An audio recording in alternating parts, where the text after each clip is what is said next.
Welcome to a Celtic State of Mind. It's Sunday. I'm Paul John Dykes. I'm joined today by Russell Boyce. We're here. It's the final day of the season. A lot of people might have thought, Russell, that was a few weeks back. Our season ended last October, I think. But today, Celtic Women might actually clinch the league. We're going to go for a win. If we win, we're in the Champions League spot, virtue of a second place finish. If Rangers beat Glasgow City and Celtic beat Motherwell, we win the league. So all the white blazers are out. Russell, how are you feeling about today's game? I'm excited. I think to be honest, we'd much rather be in Celtic's position than either of the other two. Obviously, Rangers are desperate to get in that Champions League as well. So there's a lot to play for because they need to play on the assumption we drop points today. Do you know what I mean? So they need to play. They need to go for the jugular. And it's, two of the top three teams head to head.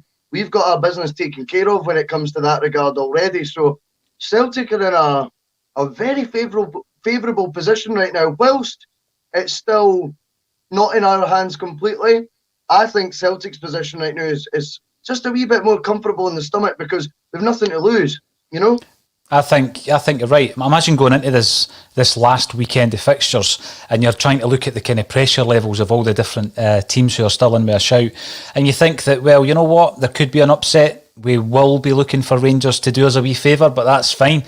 I want to talk about the fact that you're sitting there with a very natty blazer on, and there is also one over my left shoulder. I'm going to tell you the wee story about this as well, but this is all about the journey, I think, Russell, and this isn't contrived, by the way. This is the journey that guys like you and I have been on this season as well. Agreed. Celtic Women, for me, I saw the coverage maybe on the Celtic website, maybe in the Celtic View, but it's not something that was fully invested in.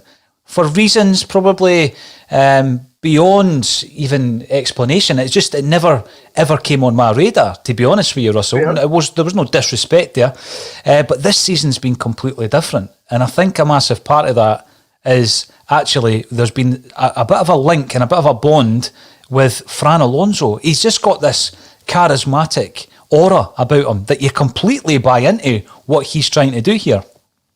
First time I seen him, I said, what is that he's wearing at the side? And then it's not, obviously that's just something that, that's a visual thing.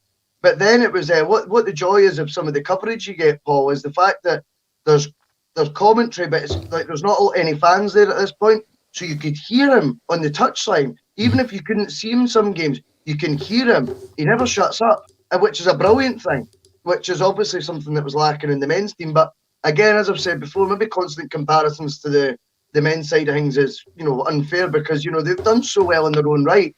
But what I think the key is that Fran's done is he is represented on the pitch. Mm-hmm. That's you're right. The thing, albeit they're not all in white blazers, which would be really funny. But well, that takes us back. Remember the FA Cup? Liverpool were playing in. Remember the Spice Boys, Jamie Redknapp, right. Neil Ruddock and all that, and it was the old get-up. The thing with the white suit, let's talk about it, right? Because there was a whole series of different kind of scenarios, and we were watching the game. We were hooked on the Fran Alonso charisma. We were looking at the men's team and thinking we're not actually getting much of that at the moment because they're sitting there with their arms folded, with their feet up, not even speaking to each other in the dugout. So there was a combination of different things that brought us to this point where we properly bought in to the women's team, and I've got to apologise that I've never done it before. As I say, there was no other reason than possibly we were totally intoxicated with what Celtic's men's team were doing.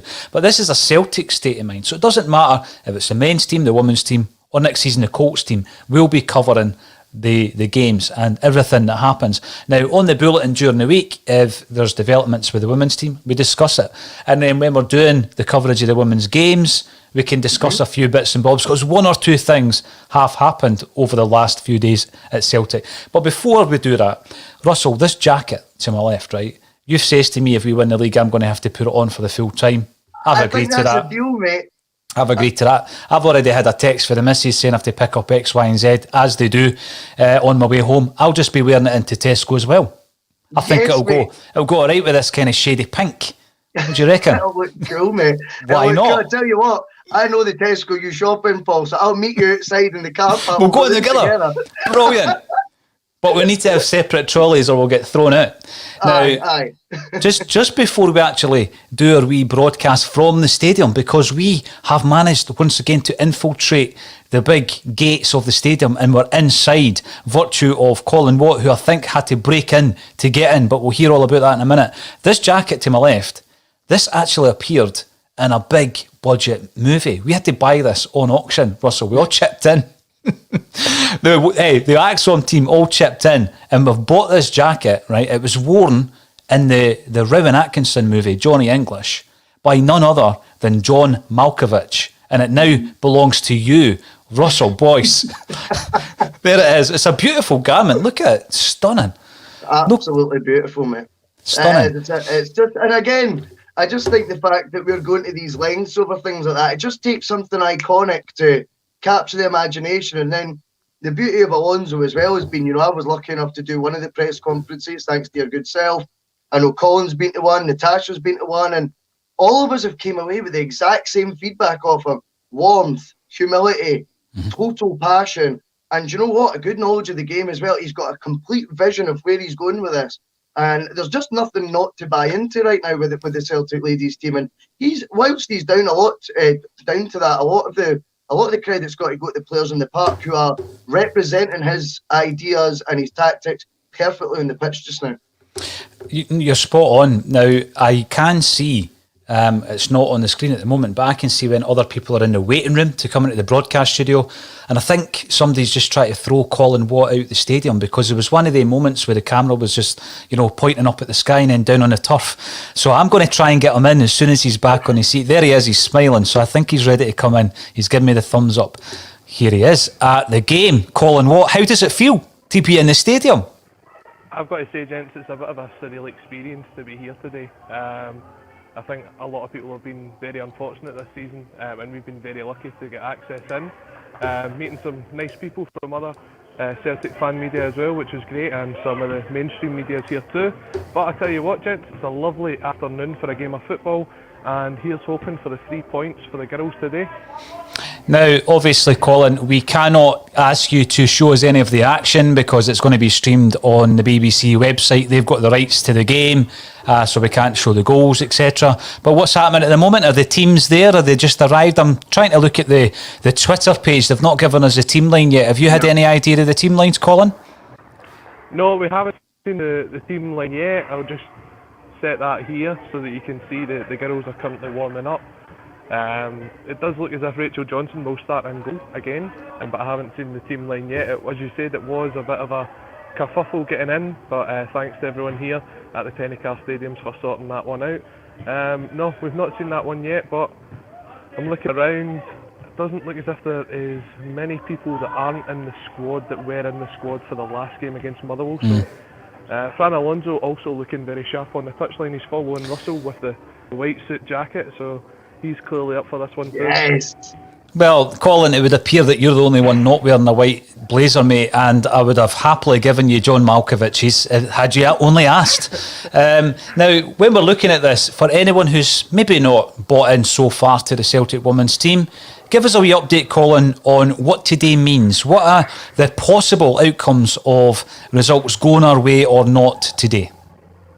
Yeah, so there's massive connotations to today's game. What we're looking for, first and foremost, is 3 points for the girls. 3 points secures Champions League football for next season, which for the first season that the girls will be full-time is an incredible achievement. And then after that, we're looking for favours from our friends across the city. If Rangers do go beat Glasgow City today, it goes down to goal difference, and we're hoping that Celtic, playing a slightly weaker Motherwell side, will be able to close in. We saw them win 10-0 last week. Who knows what the scoreline may be today, but it has to be a victory for Rangers to have any chance of the league title. Even a draw isn't good enough, but first and foremost, the focus here today is on 3 points, securing Champions League football, and anything else above that is an absolute bonus. Colin, could you flip it, as Russell likes to say? Let's have a look at your beautiful face, and we'll continue. We'll continue with this conversation. If you get wind of the team before we do, Colin, give us a shout. We're just refreshing the Twitter page as we speak. As we say, the game is going to be shown live on the BBC website. Talk to us also, Colin, about your kind of journey with the women's team? Because I've admitted, take me back 6 months, I had no knowledge whatsoever. I probably would have struggled to name 2 or 3 of the women's players. I knew about Alonso, but I didn't know what we had in Fran Alonso. What about yourself? How have you kind of fallen for the game? I think it's one of those slow burners with the women's game. It's the odd clip that you see here and there, and I think over time, as there has been more and more footage available to fans, we can see that there's more fans wanting to get involved. Already this week I had a couple of people messaging me because we were hoping that we might be able to see fans in the stadium this week, looking at how they could buy tickets. But for me, it's been over the last kind of 3 or 4 seasons, and then the more focus has been put on as the team turned professional. And as I said, we're looking to get more media focus on this. This, as you say, is live on BBC Sports Scotland's website. There's a game on BBC Alaba as well. But you're hoping that next season going forward, we'll see more games on the BBC, we'll see more games on Celtic TV, and it'll get more and more fans involved. Well, Colin, enjoy the pre-match. Enjoy the lead up to kick-off. We're going to get you back in at half-time and again at full-time. And hopefully the teams will be announced very, very soon. Back in the old studio on the socials, Russell and I will talk about all things Celtic until the team is announced. But well done for getting in the stadium, Colin. We'll catch up with you soon, pal. Take care, guys. Keep up. Good luck. There he is. He's at the game. Russell, that's a big thing. It's been a huge kind of development for the Celtic state of mind. We've been at a few games now, a couple of the women's games, and we were at the Hibs game. Don't know if you noticed that. There wasn't much mentioned about that on Twitter when we got into Easter Road. We were at the Hibs game. The Celtic are unbelievable, Paul. Incredible. They can even get me Pres accreditation for Hibs. It's great. So yes, we are making strides. We're trying to bring as much quality as we possibly can to a Celtic state of mind. But the reason that we're able to do that is because people have been tuning in all season. It's been a disappointing season, Russell, but the amount of people that tune in on a daily basis is actually quite humbling. We get loads and loads of DMs, we get a lot of emails, we get a lot of messages from well-wishers, and a lot of people who it's their go-to at 12:30. I don't know how that's going to pan out once we get back to kind of normal life and everybody back in their offices and at their workplaces, but we're going to keep the 12:30 bulletin regardless, and if needs be, we might even go out twice a day. We might go out at night time in case people are missing their Celtic fix. And let's be honest, Russell, there's so much happening at the club at the moment. You probably could go out twice a day now. We were looking at Colin Watt in the stadium there. Who is going to be in the dugout at Celtic next season? Well, I think it's pretty obvious that Ange Postecoglou will be the new Celtic manager. Compensation has been agreed between Celtic and his club. Personal terms, I'm sure, will be agreed. And then it's just a case of the licence issue with UEFA. But reading between the lines, I don't think that's a big issue because of what he's achieved in his managerial career. I remember the news breaking, Russell. I remember the kind of breaking Axon bulletin on Monday. We're almost a week down the line. We've all read and watched a lot of footage and reaction around the Postecoglou move. What's your feelings now that the dust has settled a wee bit and we're maybe expecting an announcement maybe within the next week? Well, a bit like Neil Lennon this week, I'm going to take Limmy's advice and I'm not going to back down, I'm going to double down. Basically the way I see it is there's been just like I did with the Mark Hughes thing. That's it, mate. Your mate Sparky. My mate Sparky, my big mate Sparky, aye. I think with the Postecoglou thing, it's been brilliant to hear from Australian journalists and things like that. I've got to be honest, I did a wee bit of digging myself. I thought I was a wee bit maybe caught out on the Monday that I hadn't maybe done as much homework, but then the vibe I was getting from these pods was this guy's top 10 coach in the world and things like that, which I really found fascinating. So did a wee bit of research on it, and amazingly, not that I've listened to every Celtic podcast that's had someone based in Australia or expertise in Australian football. I've not listened to all of them. The ones I have listened to have all missed out his longest managerial stint, which actually came after he'd won 2 titles in Australia. Bear in mind, though, he only finished first one of those 2, which is another point I'll get to. But his longest stint as a manager was 7 years with the Australia under-20s. This was him already a title winner, by the way, in the A-League. Mm-hmm. And he failed to qualify for the World Cup twice. That includes defeats to Laos, Jordan, and China, to name but a few countries way ranked below the Australian side. So he is definitely not as been successful as what's been made out. He's won 4 titles in the A-League, but what people need to remember is in the A-League, if you finish first, you win the Premiership title, okay? Mm-hmm. Now that would be after your round robin of fixtures, like in the SPL. He's only done that twice out of his 4 titles. What actually happens is you go into a top 6 breakaway playoff system, which he has won 4 times, and which he's won 4 times. So that's where the number comes from. But in terms of a reflective of the format we operate in the SPFL, I should say, he's only actually ever came top twice in Australia and once in Japan. And the one in Japan obviously flirted with relegation the year before that. It took him a while to get that system sorted, albeit extremely successful when it did. And I think it's important that we balance that out. Also, his Champions League record, he went out to, who was it? Oh, it was like Shanghai Blue Wings or something like that. I believe that in the last 16, they didn't even finish top of the South Korean League for entry to that. So, you've got to admit that when the J League champions win the AFC Champions League, you would expect a bit better than the last 16. So again, that doesn't fill me with confidence. That's his most recent campaign, remember. I believe he's 3rd in the league this year, but albeit a few games in hand, but no guarantees there. I have got severe doubts about this. But for balance, I do remember you did a pod poll, one of the shows a few weeks ago, maybe even a couple of months back, and you said there was 4 names you believed to be in a shortlist, and that was Roy Keane, Maresca, Eddie Howe, and an unnamed person that no one has picked up on in the media or the newspapers whatsoever. My hope is that name was Ange Postecoglou, because that would then at least mean that they've done their homework on this guy for a few months at least. My concern is that this is all last ditch panic attack sort of material, and that's how it's came about. But look, I'll back him to the absolute tilt. He's a Celtic manager. The second you see him with a Celtic tie on, he gets your full support. But I don't think there's any point in dressing up and making it sound it's not.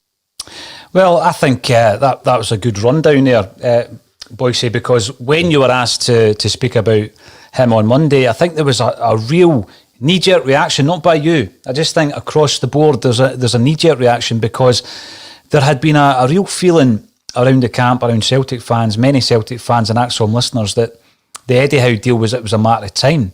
Yeah. We just felt it was a matter of time before the announcement would take place. And there's a disappointment when that happens. And I think that when you then go kind of left field, and it is left field, then you're going to be met with some form of kind of derision. And I think it's taken a wee while for the Celtic fans to come to terms with that. Not only the fact that we've missed out on who was undoubtedly the first choice, but also the fact that, let's find out a wee bit more about this guy. And we did have Jared in from the Celts Down Under podcast this week. We are in discussions with a coach over in Australia at the moment, who hopefully will join us at some point in the next week or so, who's worked with him and who can give us an insight, Russell, into his kind of psychology and the culture that he's hopefully going to embed at Celtic. So we look on with interest, and thanks for bringing that up. I forgot I said that. There is another guy in the running who nobody knows who it is, and I'm like yourself. If it was Ange, then hopefully, at the end of the day, it's one of these ones where you think it's a knee-jerk reaction. Surely we've been doing the groundwork and the homework on this. I think we've been caught a wee bit short when it comes to the UEFA licence, simply because we had taken the Eddie Howe deal right to that point, which, by the way, is unacceptable for a club like Celtic to put all the eggs in that basket. Well, this is it, because if Ange, again, it was the fourth unknown name that no one's ever, no one's even considered in the media or anything on that shortlist X amount of months ago, surely you had to give D-Day to Howe a few weeks earlier than what we did, or however it's, fallen apart.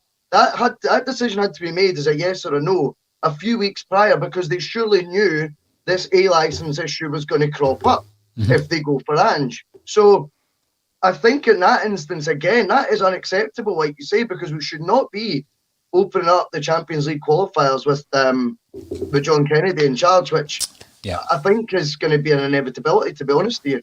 It is looking more and more likely. Now, the team has been announced, Russell, so let's have a wee look at the Celtic women's team. Chloe Logan, Chloe Craig, Lisa Robertson, Sarah Ewens. You're a big fan of Sarah Ewens, aren't you?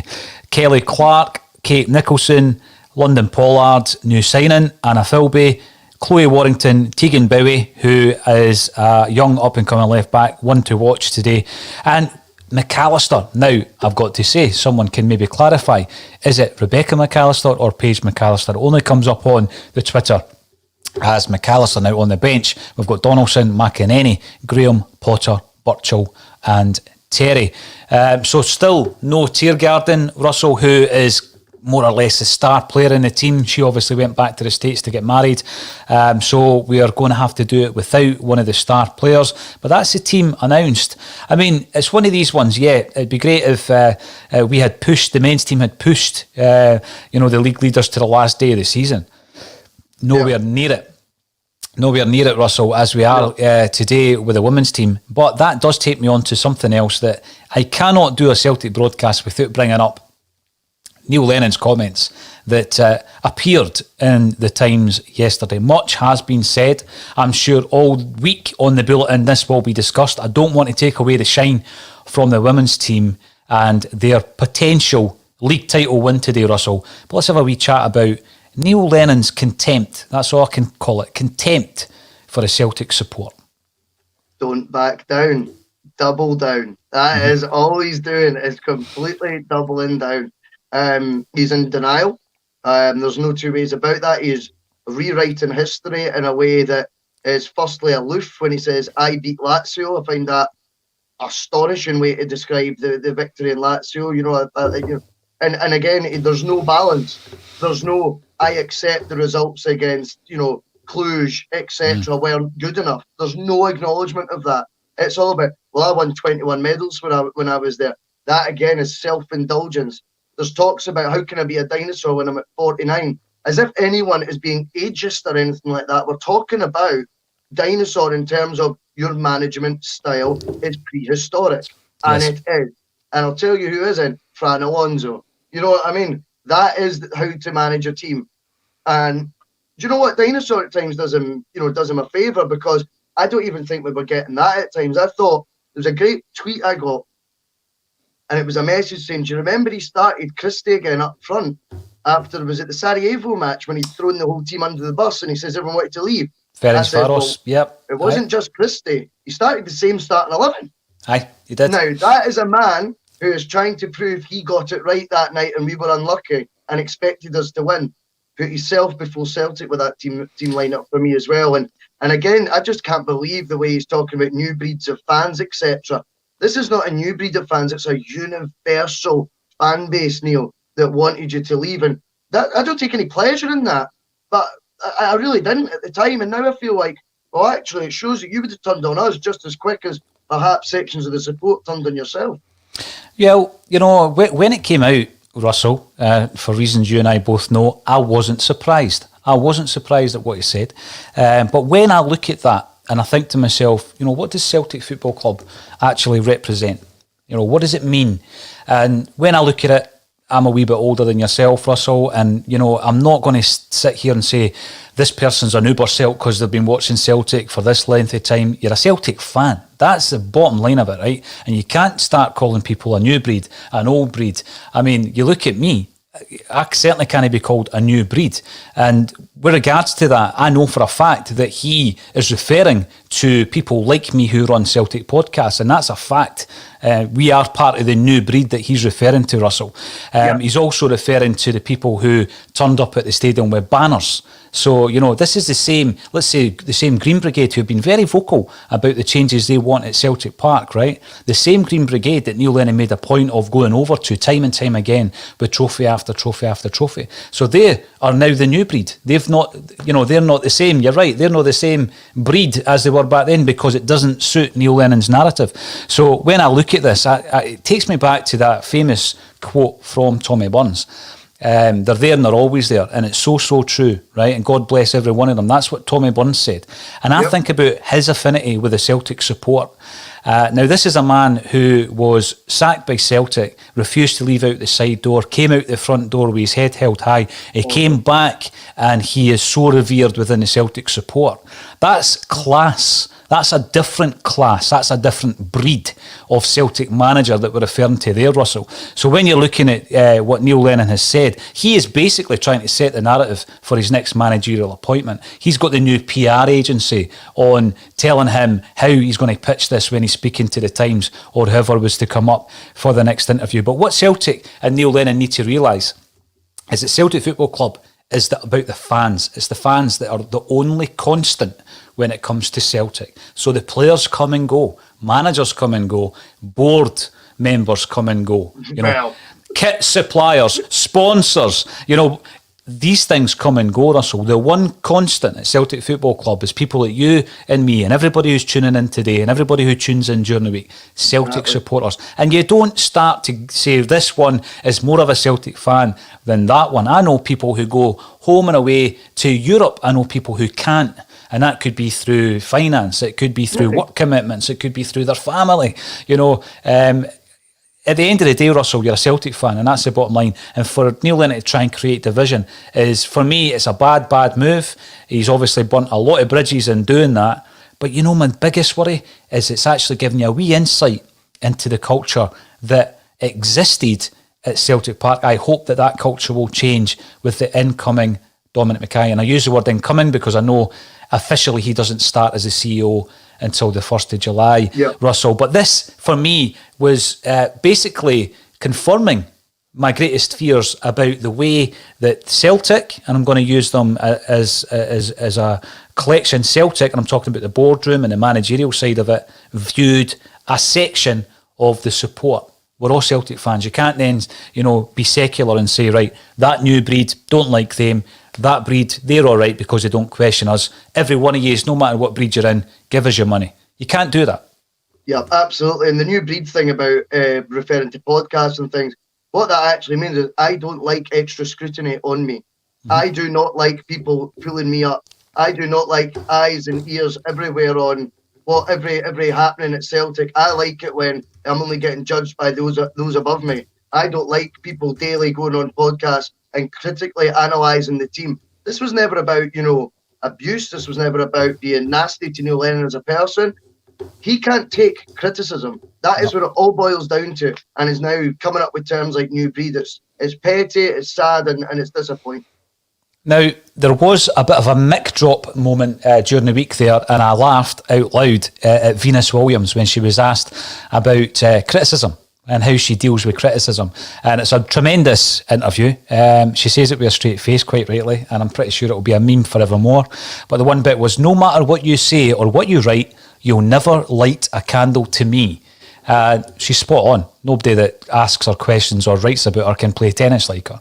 Right, so that's great. That's an inbuilt kind of attitude that you've got and a focus to your game.